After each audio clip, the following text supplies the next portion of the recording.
Good evening, and thank you all for joining this evening's cultural conversation, What Makes a Building Historic and Not Just Old? My name is Sharon Holt, and I serve on the board of the Arts Foundation for Martin County. Cultural Conversations is one of the many programs the Arts Foundation develops to foster and support our local arts and cultural community. Before we begin with the meat of the program, a couple of housekeeping points. If you have any questions at any time, please type them into the chat box, and you can find that at the bottom of your screen. Also, we are recording the session, so it will be available for you to share afterwards or view again for anyone who's unable to join us tonight. All right, with that introduction, I'm proud to introduce our series sponsor tonight, PNC Arts Alive.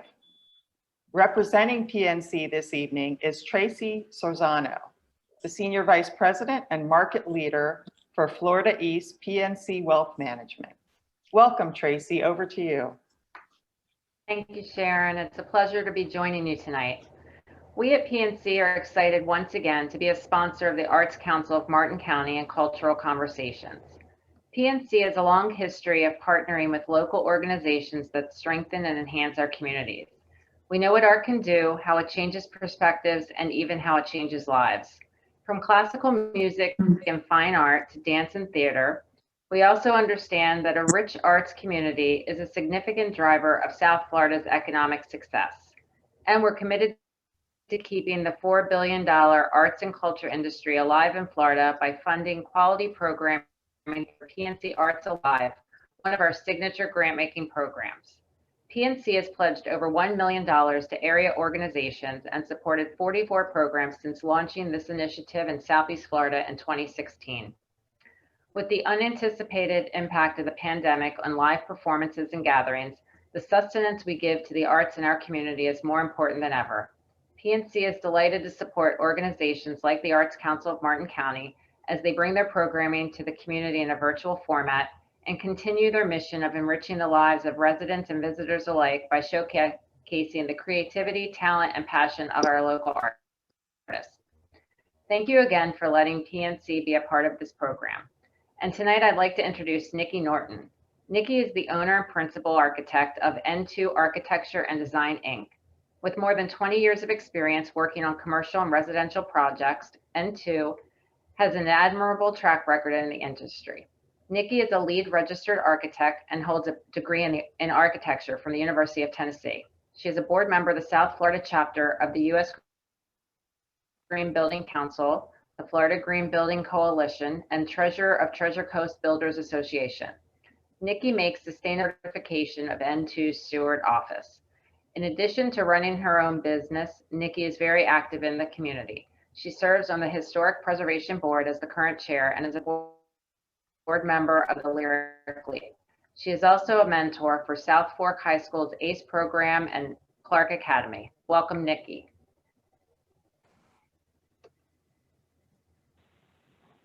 Oh, mute button. Thank you, Tracy, for that lovely introduction. I appreciate that. So welcome this evening to our webinar, Historic versus Old.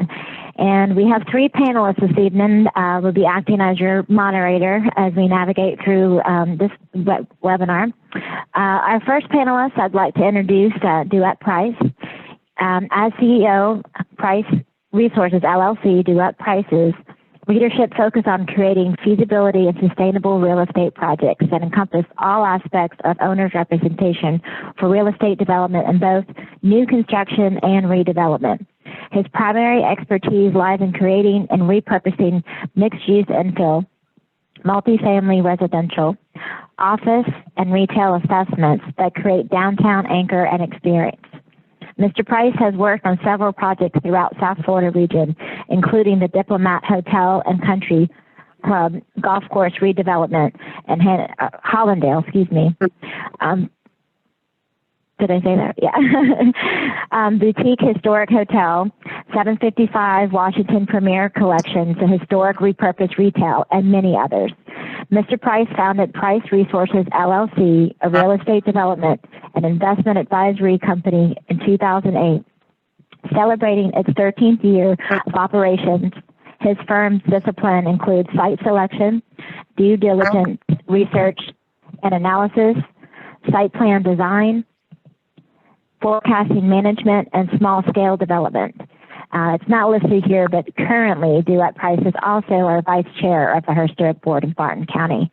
And it looks like just in time, Miss Alice, we are going to be introducing our second panelist, Miss Alice Luckhardt. Alice is a native Floridian, born in Orlando and raised in Miami. She was offered a teaching position in Martin County starting in August in 1972. She was a 7th grade social studies teacher for 18 years in Stuart Middle School. Alice is married in 1983 to her fellow teacher, Greg, a native of Stuart. They later operated his father's business, Lucky's Flea Market, for 16 years. With retirement, they worked at collecting and writing Stuart and Martin County history. They have started their weekly historical vignettes in January 2012 in the Stuart News, and is still producing weekly articles on local history. They are members of the Stuart Heritage Museum and help preserve many of the artifacts. Alice is active in the local Halapaliaki, I apologize, that's a tongue twister for me, DAR chapter and MC Geology Society. She has done many historical research projects for the city of Stuart, Martin County, including annual awarding of a plaque in the name of fallen military local son on Memorial Day. In 2013, we proudly announced her as our Historic Preservationist of the Year of Martin County. Our third panelist, whom I personally know, I know all of you guys, but I just, Miss Kaiser Payne, she has been with the Lyric for 13 years and is responsible for all day-to-day operations and general management of the Lyric as their CEO. Congrats. Prior to coming to the Lyric, Kai served actually as a historic preservation officer and as a duty city clerk for the city of Fort Pierce. Ms. Fontaine has been a resident of Treasure Coast all her life and is passionate about performing arts. Personally, I think she's passionate about a lot of things, but certainly by performing arts. So welcome, panelists. Thank you again for your time. And I believe at this time we'll go ahead and move into questions, right? I think that's the format. Okay. Douette, if you're ready, we might start with you. Sure. Okay. So, you had some of these questions ahead of time, and obviously we have this whole historic versus old title of our webinar, but we can take it to wherever, we want to take it to today. But one of the first things, because you are a developer of historic structures, talk about today's challenges in historic restoration.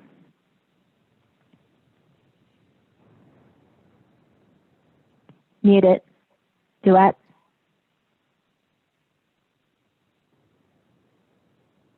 I can't hear you.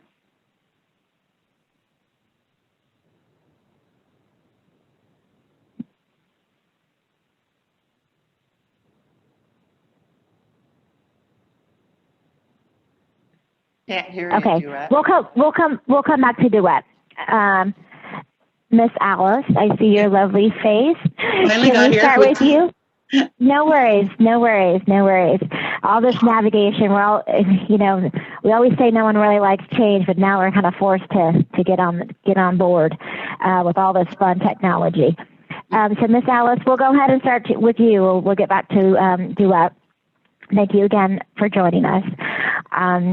Well, I've always asked this, and I know a lot of people have always asked you, what has motivated you to preserve history and historical structures? Well, I believe if you don't make an effort now to try and save structures or places, houses, buildings, that they will be totally forgotten about.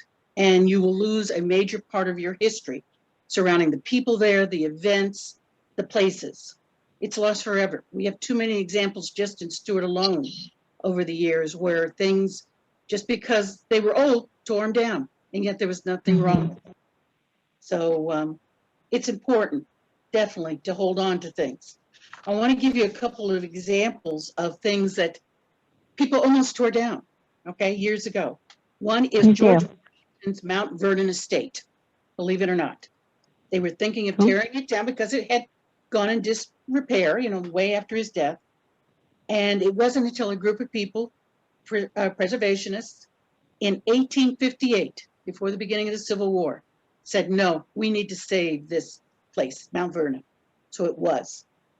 Then you have structures in New Orleans, French Quarter. Those got saved in the 1920s. People stepped up and said, this needs to be done. Then you have Jefferson, Thomas Jefferson's Monticello estate that was saved in 1834. And then their descendants carried on doing even more saving of the property by 1879. So, I mean, there's just some real classic examples there of things that, you know, people stepped up to the plate and said, it's not just falling apart, it needs to be preserved. There's good reason for it. Yeah, well, it's people like you in our community that have stepped forward and is really, you know, I've seen witness to what you have brought to fruition and things that we have brought plaque dedications to with your huge effort. So we always appreciate that.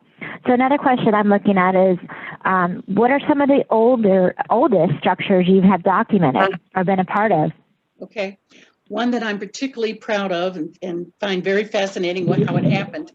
Everyone's familiar with the very stately Victorian Krueger House that's along East Ocean, that beautiful white right along Krueger Creek.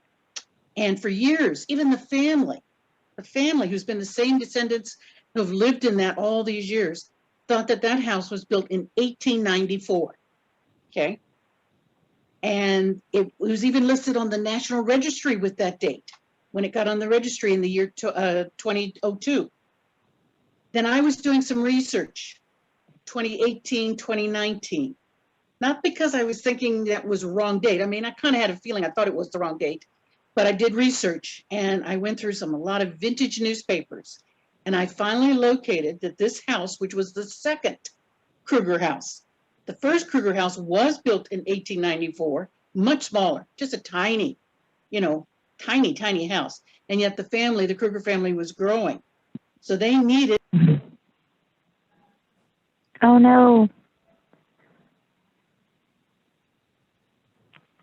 We lost Alice. That might have been due to a connection there. Yeah. Are you guys able to hear me now? Yes, we can. Yep. All right. Let's wait for Alice to come back. I'm glad we're just kind of just jumping along and going with it. All right. Douette, back to you. For our commercial break. We're back. As I was kind of speaking before, you know, as a developer of historic structures, you know, what are some of today's challenges you're seeing in this restoration of historic structures and projects? Yeah, so one of the biggest things, as everyone knows, is, for me, it's labor on every side, from the engineers, architects, surveyors, finding someone to get things done in a particular time. Yeah. Douette, can you speak either closer to your speaker or a little louder? Your volume is low. Oh, okay. I can probably adjust that. No, it's still low. Oh, give me a second.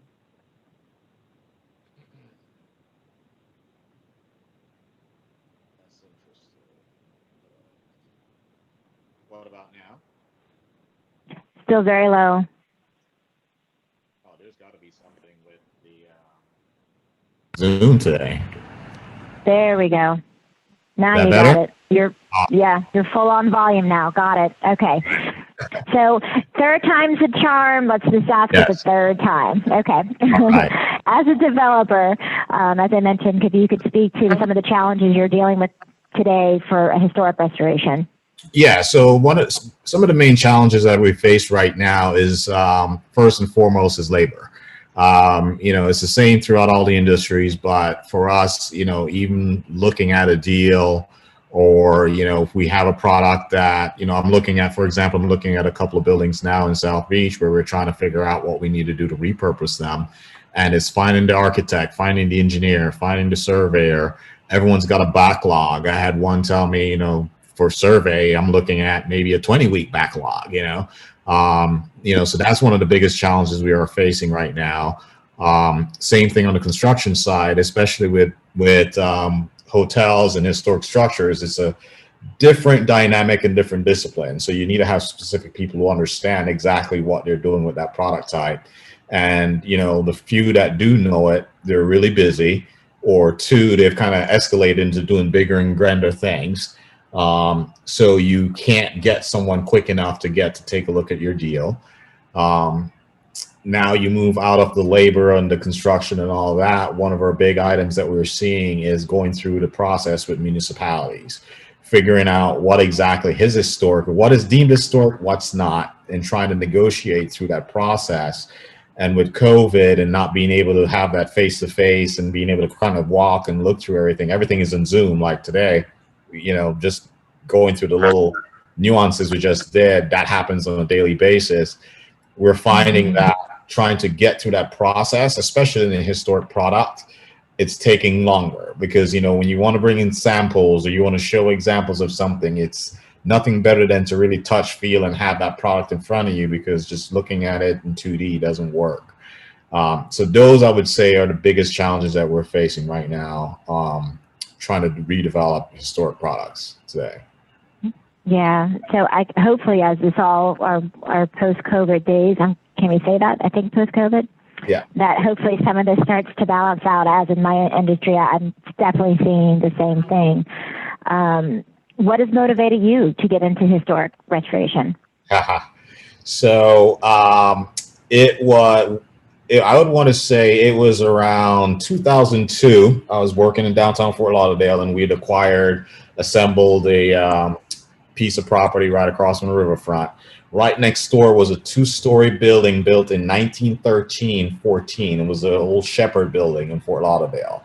And we were getting ready to come in and build a 12-story tower right next to this 2-story building that was deemed historic.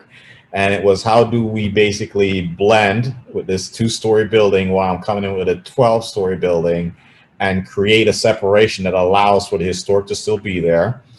And then to put it on top of that, I had to connect across an alleyway to a historic building that was 4-story on the opposite side and create a bridge and try to convince the city that the owners who own that building, who were trying to build this 12-story building, were going to make this thing not take away historic factor. So, just kind of going through that whole process was intriguing to me. And, I always remember the story, and I'll tell folks this, is that with that particular building, I remember having to actually agree that we would be no less than 6 inches touching that existing structure with our new building. So what we ended up doing was having a Coke can, and we would put Coke cans all the way around in certain points in the building, and no one could touch that Coke can. And that was how we kept that 6-inch business. So if you go in that building and look today, you'll see these Coke cans lining the perimeter as you look down between the two buildings. And so, but that was kind of my first forte into historic preservation, and dealing with those two buildings and coming next to it with a new building. And what we ended up doing was we had to take certain fenestrations and design aspects from that building and incorporate it in this newer, modern 12-story building. And so that's where the new AutoNation building is in downtown Fort Lauderdale. And if you look at that building, you'll see that it has a different character and it's not very modern. Very good. Were those historic Coke cans? Well, in some of the ones you found, that was actually how we started it. We did find a historic one, but then we ended up using the regular one. Well, we can appreciate your enthusiasm with that, and I'm sure as that project went about that you really were, something that you found your challenges. That was one of your questions I was going to have for you, is some of your challenges, and that sounds like that was pretty challenging in itself. You did already speak about your current climate of what's happening with the post-COVID My next question really is what we're talking about today. What's the value of historic versus old? Well, it's not so much what the value of historic versus, oh, you mean the difference between historic versus old? Yeah, right. Okay, so one of What the makes things, something old? What makes it? Go ahead. exactly. So one of the things I think we have this discussion all the time on our board is that when people think of historic, they think age is the first thing that goes forward.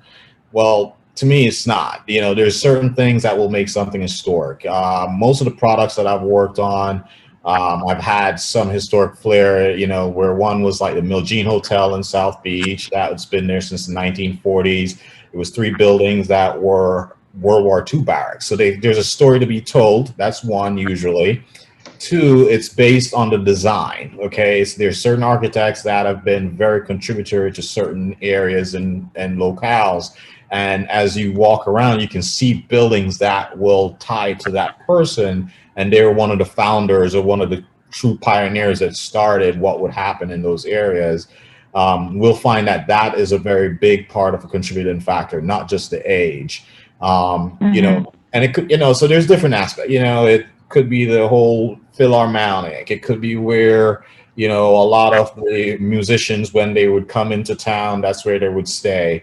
One of the things I always tell the story when we talked about South Beach is that we always heard that back in the earlier days, that was where a lot of the African Americans and the you know, blacks would be located because they were closer to the water, because no one wanted to be close to the water because of hurricanes. So that's where they were, because it was easy for them to fish and kind of maintain life. And they were on the east side, where on the west side were where most folks lived.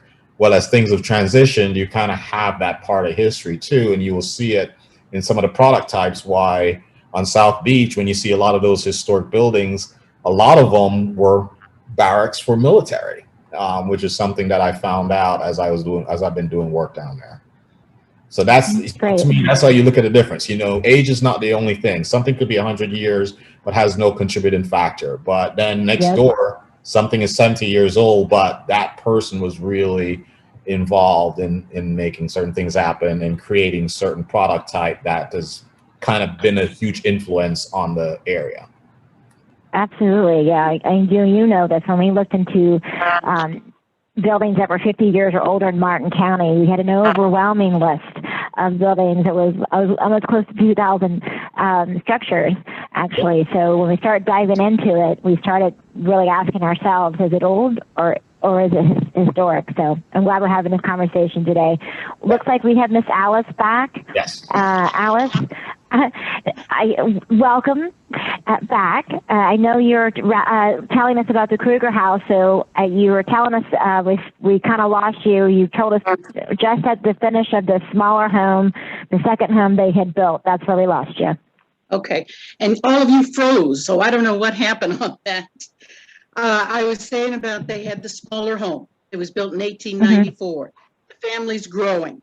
So the family decided to build a much bigger house. I found where it was actually a Fort Pierce contractor, Henry Copeland, who started in October 1903 and finished with his large crew building this big house in mid-February 1904. So a matter of months, that house was built. The only part that's been added on that you see when you look at this big house is the garage to the far side.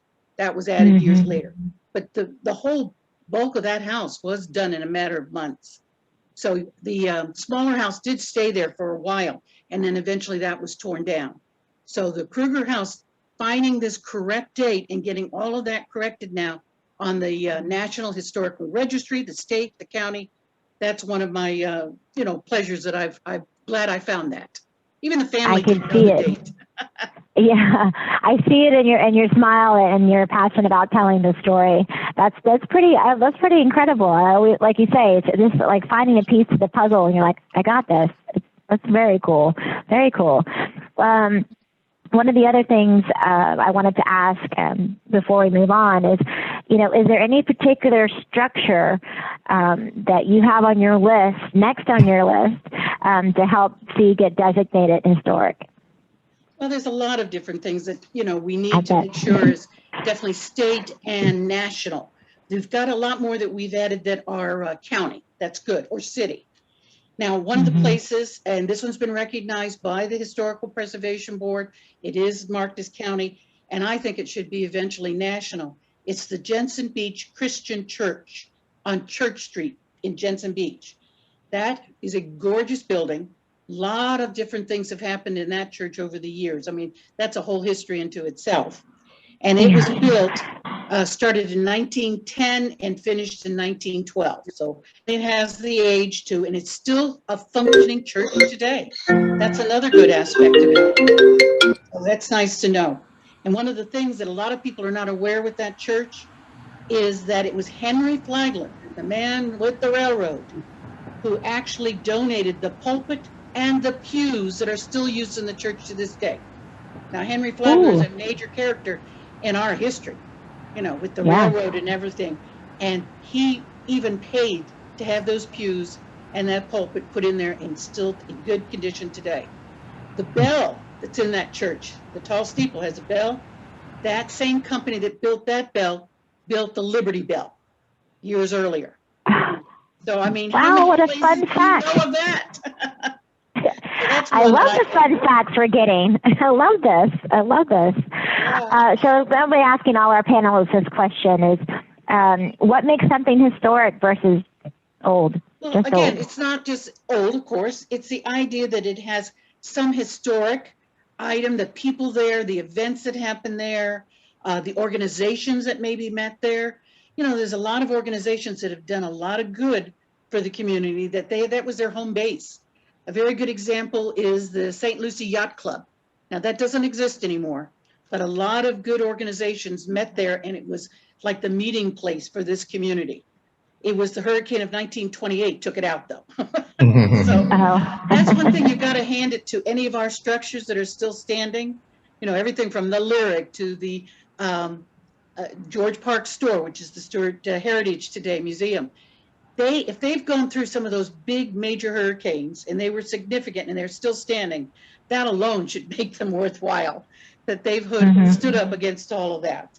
So one of the stories I like to tell about the Lyric, particularly, and Kai, you know this one, but not everybody did until I found the information, is that at one time there was a penthouse on the very top floor of the Lyric Theater, on the outside, a separate building. You had to take the stairs upstairs to get to this penthouse. Now, this was built in the 20s. Remember, the Lyric Theater that we know today opened up in March 1926, and they had built this penthouse up there. And of course, this is Prohibition, remember, so but you had a lot of speakeasies and you had the private clubs. So this was like a private club by invitation, not just for everybody. Go up there to the penthouse. Now, remember, 26 it was built. Hurricane of 28 comes through right over Stuart, takes out the penthouse. The rest of the Lyric is fine, just some minor damage, but the penthouse is scattered all over the city. Reason being is that was made out of wood.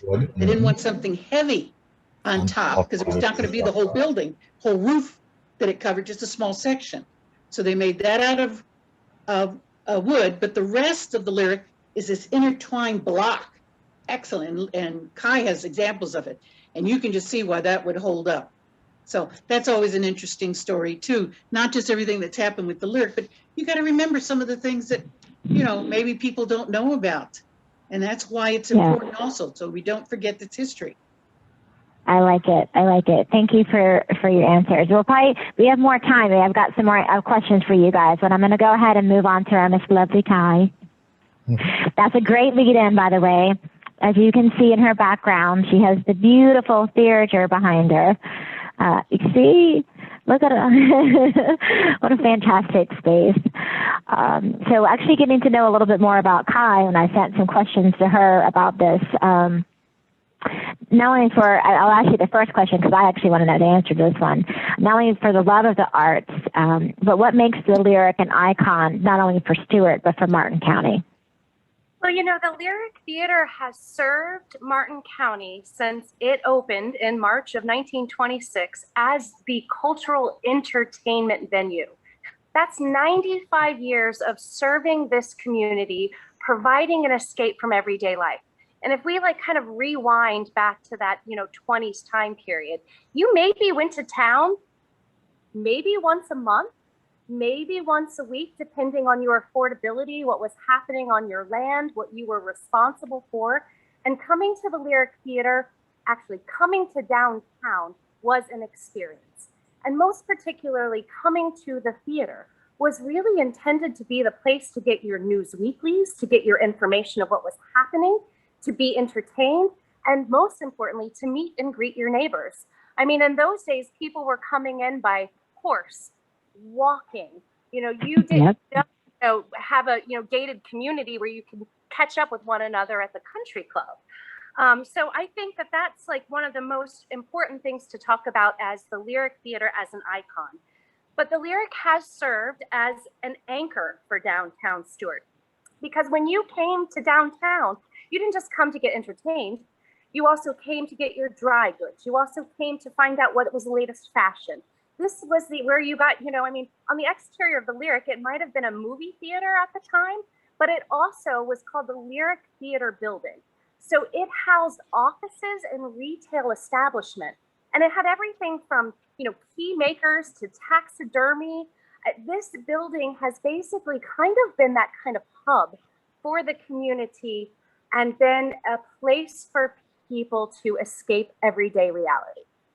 And I think that that's what makes it so important. And most importantly today, it really has become a catalyst for economic growth. Maybe not right now because we've been closed for over a year with the pandemic, but it was in 1978, the Lyric was owned or purchased by a church. And for about 10 years, this church operated the Lyric Theater for its weekly services. And if you talk to the folks that lived here in Martin County in those days, this was a ghost town. Every vacated downtowns with the great, architecture and great historic bones. And they went out to the arterial roads where we were, basically paving paradise to put up parking lots and rectangular boxes that had no significance. But that was the advent of the time. It was strip malls. It was shopping malls. It was the new advent of buying something new. There was brand new movie complexes that could serve multiple different multiple movies in one venue in one place. And people could drive right up and park in front of the store, get out of their car, go get their goods, stop and leave.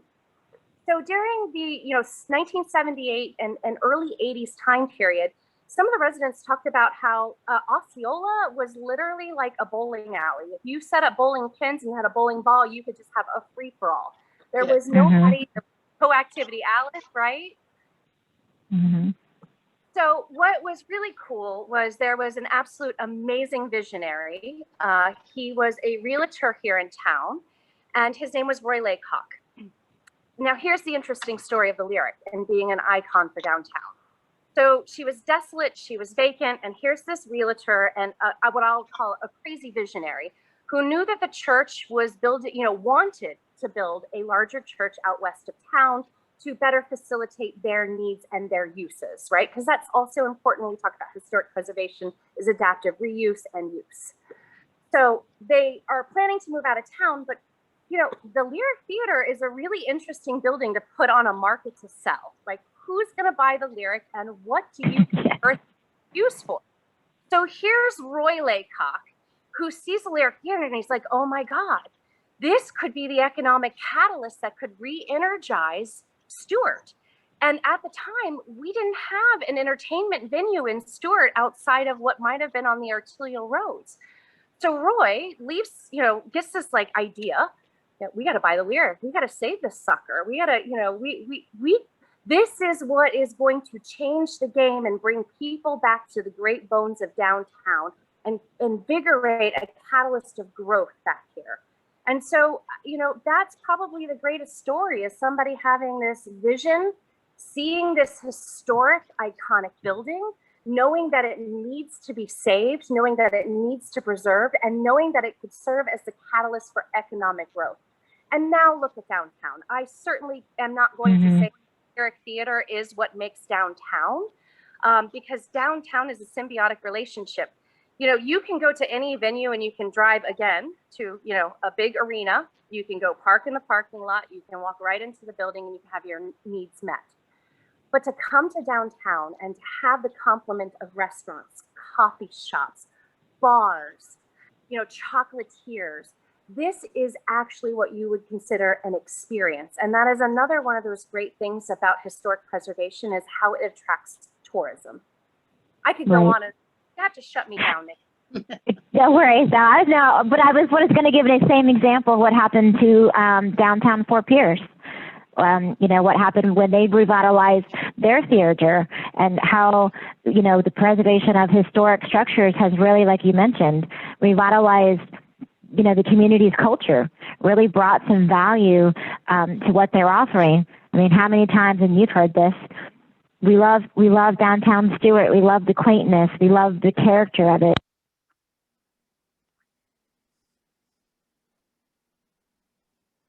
Not here. We lost you, Nikki. And dovetailing off Nick, she's absolutely right. You know, the one thing that we hear from the patrons that we bring, and we bring folks from, you know, all over, depending on the type of national act and the type of artist. I mean, we've had some folks that came to the last tour of some rock and roll band that flew all the way here from Scotland. So, you know, we really hear some great stories. And the one thing that we hear time and time again is to come to a historic venue and an intimate downtown that has this amazing, what I call structural bones, right? Like our sidewalks are hugged. We don't have vacant land. It is just one interesting architectural, historically significant building after another. And since, Nikki, are you live? Or do you want me to keep talking? She's still gone. Go ahead, Kai. She's She's connecting. reconnecting. I can move that I'm right. back. Oh, she's back. Okay, I'm gonna be I'm quiet. back. Did you hear me talk about downtown Fort Pierce? Yes. Yes. Yeah. Okay. So I'm not sure what happened. We all needed to have audio issues. Me, Douette, Alice. We just, you know, we wanted to feel part of the team. Yeah. So I appreciate all of that. And I think with the other questions I was asking, speak a little bit about your past being a historic preservationist and your passion for history. Well, you know, I have a lifetime resource librarian and a granny who is a historic preservationist at heart. And she really instilled in me and within our family. I mean, all of our family vacations were all to visit historic properties, you know, whether, you know, it was a community, a downtown, a church, a venue. So I really have my granny, Deechie Hamill, to thank for that. I'm going to give her a little shout out. But what I found really most important for me is what history does to define who we are as a community, who we are as individuals, right? That history changes from town to town. I mean, it even changes from Fort Pierce to Stuart in a little bit. And I can kind of talk to this from being the historic preservationist in Fort Pierce to Stuart. Yep. But, you know, one of the beautiful things about Florida historic preservation is every single one of us Florida land boom towns wouldn't exist here today if there wasn't a Henry Flagler that decided to build a railroad that moved down here, right? And I just think that arts and culture are just vital to defining who we are as communities and as individuals, and it will be one thing that will define generations.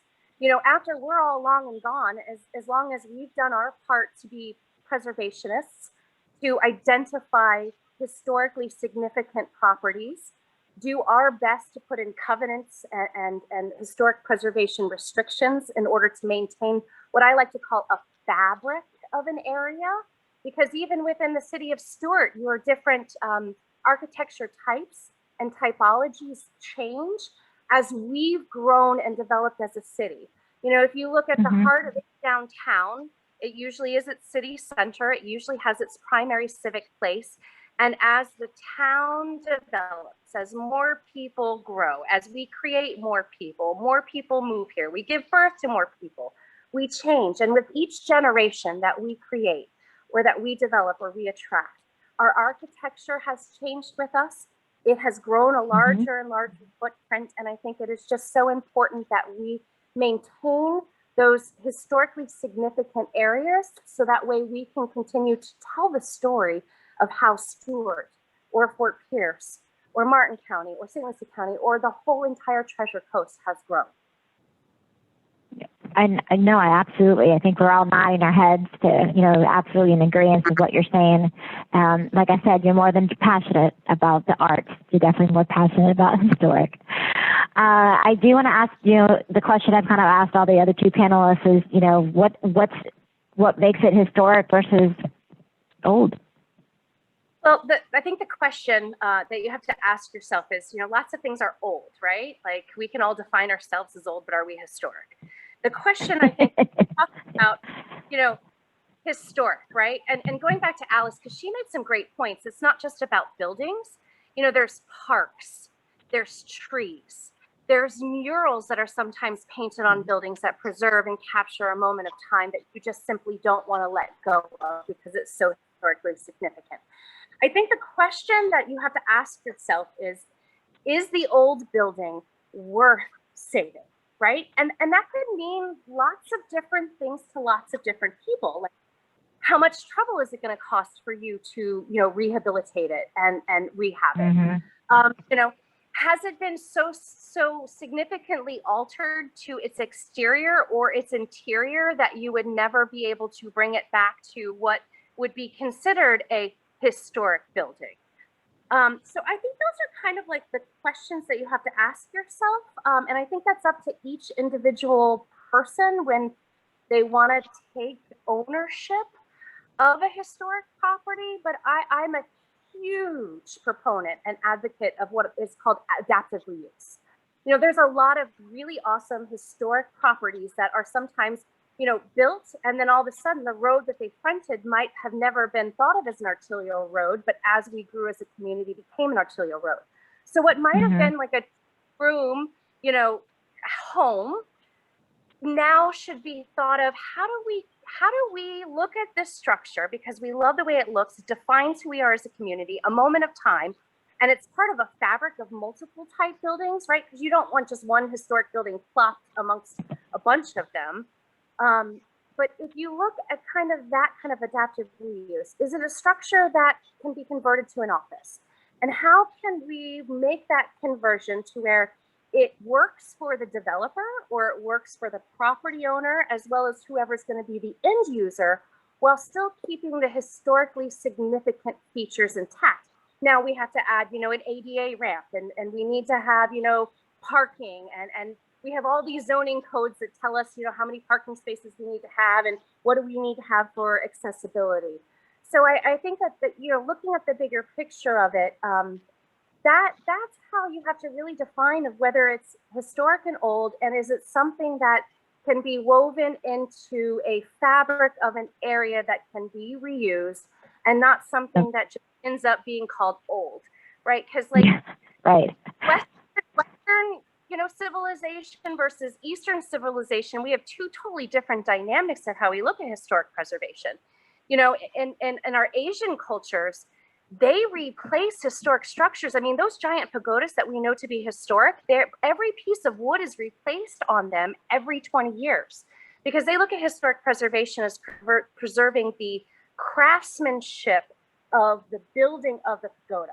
Where, we, England and America, we look at it as, man, that's a wood sash window. You got to save that sucker. Nobody knows how to make them anymore. Nobody knows how to use them. And if it's not usable, we want to make sure that, we, like Douette's point, we want to make sure that when you make alterations or changes to historic preservation, you differentiate the old from the new, because you never want to confuse people from what's really the historic part of the property and what you've added or what you've altered to make sure that it can be in continued use to represent that moment of time as well as the community's identity.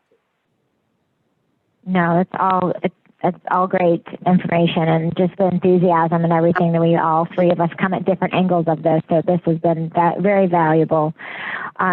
With our time left, Sharon, it looks like we probably should open the floor up for any questions anybody may have. And we have one that was typed in by Eula Clark. Nikki, I don't know if you can see it on your screen. She's asking, do we have any historical buildings in the African American community in Stuart? So I don't know who you want to ask to take that, but that's the one that's been typed in already. Well, I've I worked know. with Eula. I've worked with Eula on this, and like there's the Thomas Allen House. It's he dates back to the 1930s. The house is still standing. It's had some repairs, so it's not transformed from what it was. And he was a great carpenter in this area and built a lot of things. So he knew how to build a house that would stand. A lot of the churches that are in East Stuart are also historical.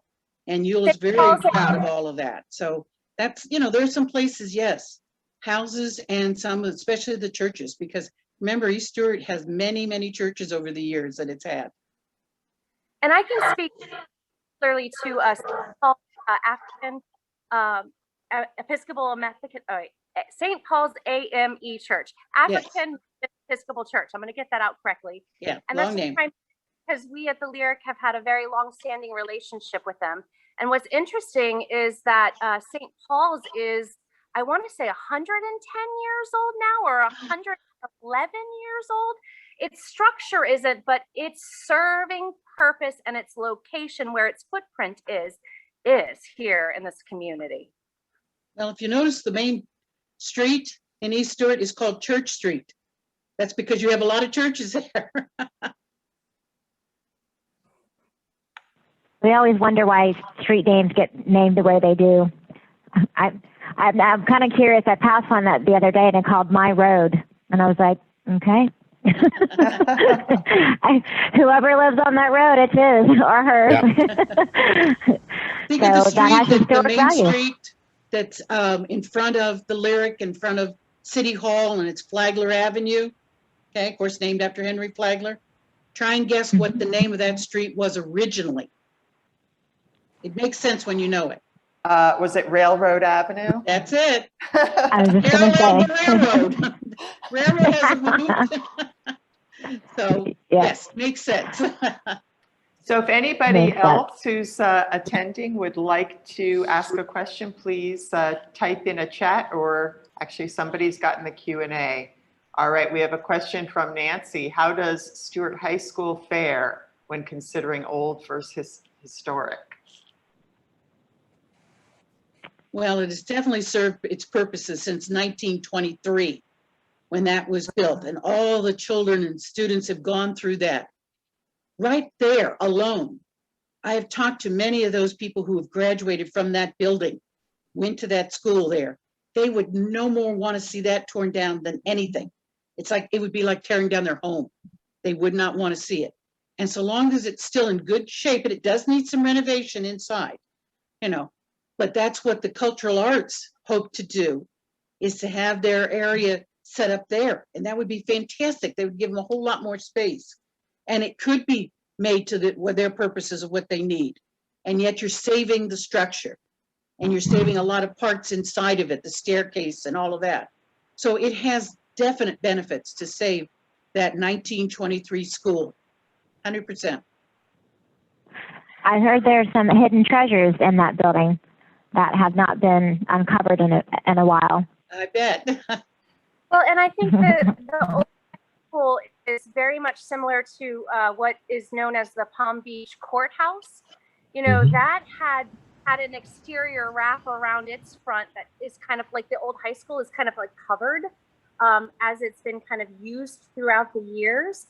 And they took that Palm Beach, courthouse, and they like peeled it like an onion until they got down to its historic layers. So I think this goes back to that question of, is it historic or is it old? And what is it to the individual and its worth and its identity for a community to want to save it or not? Yep, I agree. Eula Clark gave us some information here in the chat box. It says in 2012 marks the 100th anniversary of St. Paul African Methodist Episcopal Church in Stuart, Florida. This congregation of believers has continued to serve Stuart community since 1912. Looks like we're right at 6:22, Sharon. I know we said we're about 6:20, so what would you like to do as a wrap up? Well, if there aren't any other questions, I will just first of all thank you, Nikki, as well as Douette and Alice and Kai for joining us here this evening. and providing your perspectives on this topic. And yes, should be fun times to come ahead as we look to see what we might make of the old high school property on Ocean Avenue. One reminder for everybody attending, if you're interested, please stop by the Courthouse Cultural Center sometime between now and May 27th to check out the Martin S. Cone High School Juried Art Show. Jennifer's got a picture up in the top of our bar here showing the postcard that went out in the mail. But this is a fabulous art show every year. So if you have a chance, please stop by and attend.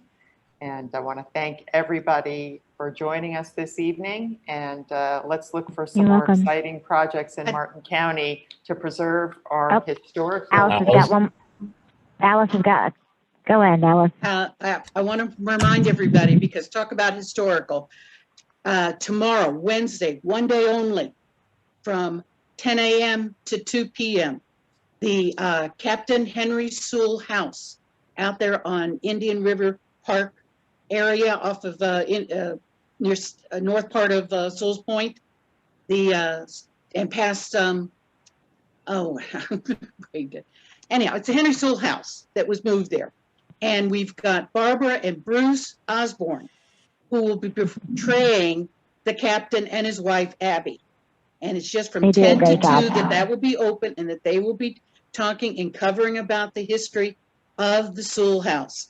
And that was 1890s that was built. So you're talking something that really was preserved, and luckily so that we have that. And it's the only time it's been open now in the last year, and it won't open again probably until this fall, maybe. But they are going to do this one day. So that's tomorrow.